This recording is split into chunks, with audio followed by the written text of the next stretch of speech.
Hello friends, this is Kathy with Scrappy Squirrels. I'd like to welcome you back to our Journaling Through Lent series. I'm so glad that you are back here with us again today.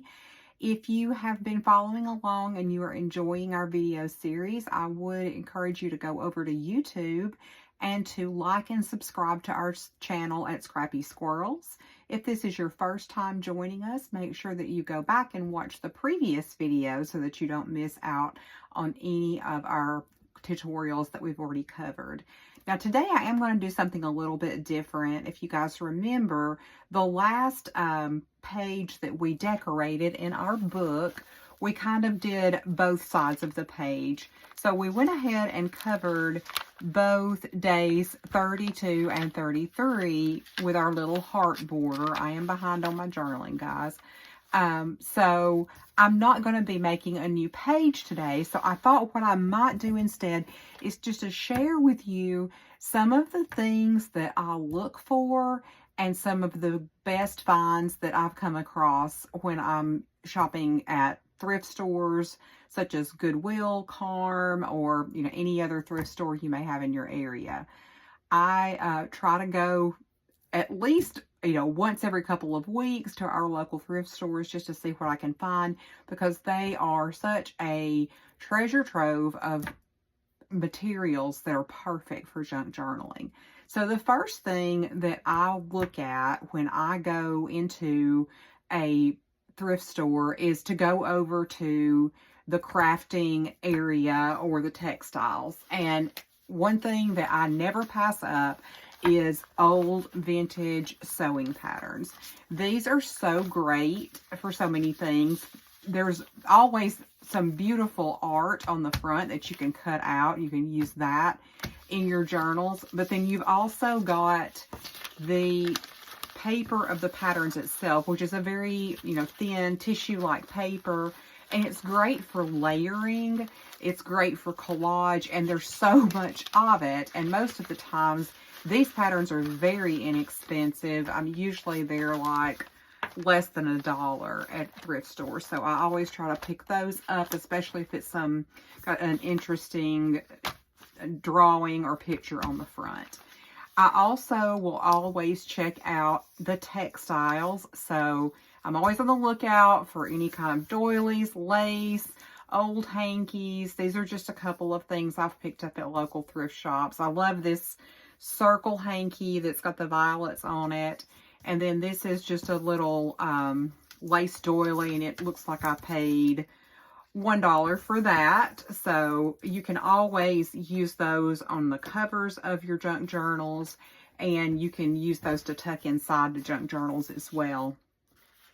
Another thing that I always am on the lookout for is buttons. Now, I do have a lifetime supply of vintage buttons from my sweet mama, but if you are out thrifting and you see a little bag like this, these are a steal. This bag of buttons was $2 at Carm, and the reason I did go ahead and purchase this one is because even though I have a lot of buttons, there were some really unique buttons in here that I didn't already have. So I've got some silver buttons in here. I think somewhere down in here there were some that were heart-shaped and just some different colors and shapes. So I just could not resist for $2 to pick that up. I also will always look at the paper items when I'm in a thrift store. Old cards, stationery. This is just a sweet little 70s vintage card I found. I just love the little girl on the front. This is an envelope that was actually in a box of cards that I picked up. I love the illustration on this envelope, and I'm dying to use that to make a pocket in a journal. And then sometimes you can get lucky and find really nice little stationery sets like this. Like, look how gorgeous this is. Look at this seashell paper. So pretty. So much you could do with that. And then we've got the matching envelopes as well.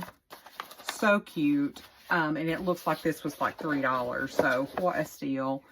Also, I would check out wallpaper. Sometimes they'll have full rolls. Sometimes it'll just be a remnant. This is just a section of a wallpaper border.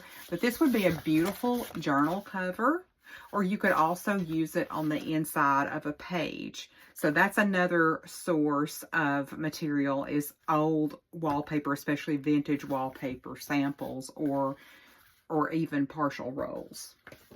Now, of course, I always check out the books and the magazines when I'm thrifting. I'm just going to show you a couple of things that I found recently.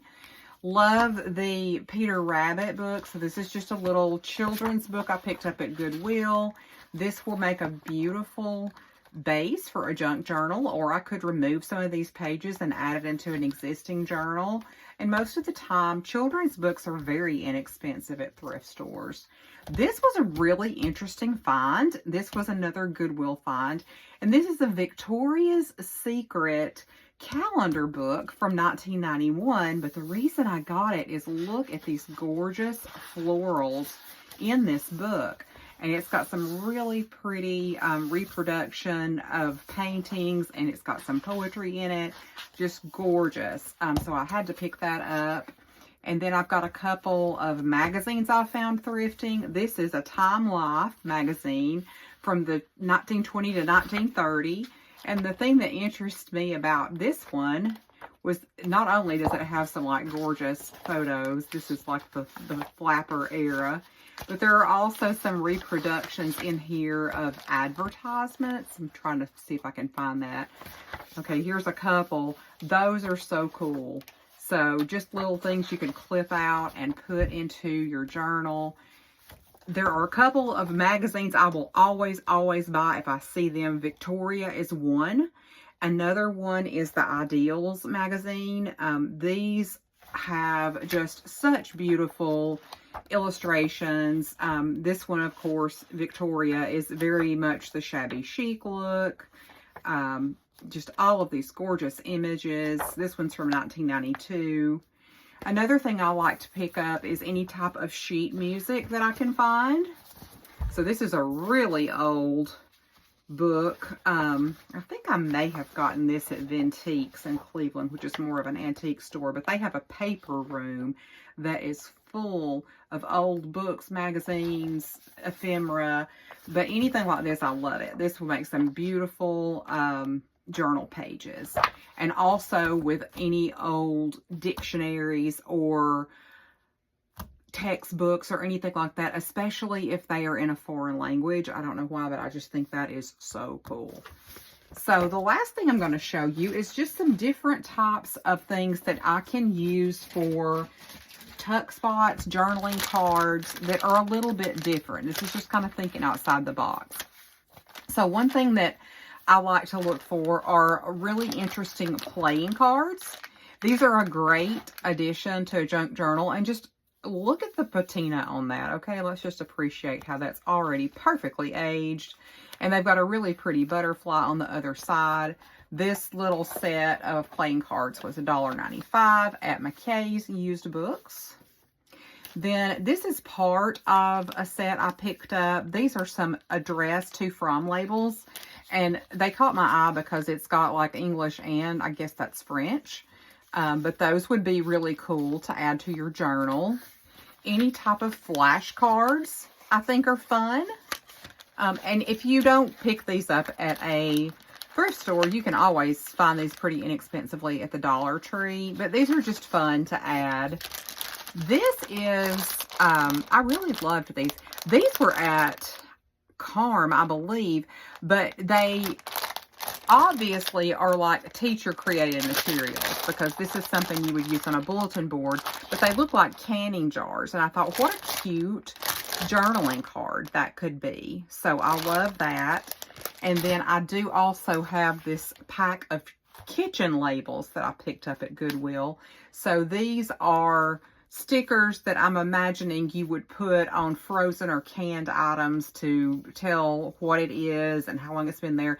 But these are just so cool, and those would be great in a little kitchen or cookbook journal. So those are just a few of the things that I look for when I am going thrifting. I would love to hear, what are your things that you kind of keep your eyes peeled for when you're thrifting? Are there treasures you found that you'd like to share? I would love to hear about it. And I am going to go ahead and talk about the journaling prompt for today. And today's prompt was a prayer for strength and perseverance. And I don't know about you guys, but I have really felt like I have needed that myself this week. This week has been tough. I'm not sure why, but I have been very, very tired. And so I'm just saying a prayer for all of us. Tomorrow is Friday, the last day of the week. So I hope that everyone has a wonderful day. I hope everyone has a wonderful, restful weekend. I know it's a busy weekend for us. We've got a lot of things going on. Tina and I have a junk journaling class tomorrow evening here in Athens, and then my son is in a wedding on Sunday. So we have a lot of activities planned, but I am hopeful that I can find some time for rest and relaxation. But I would like to thank you all for joining me again today. I hope you'll come back and be with me tomorrow as I pick up and do the next page in her journal. And I hope everyone has a wonderfully crafty day.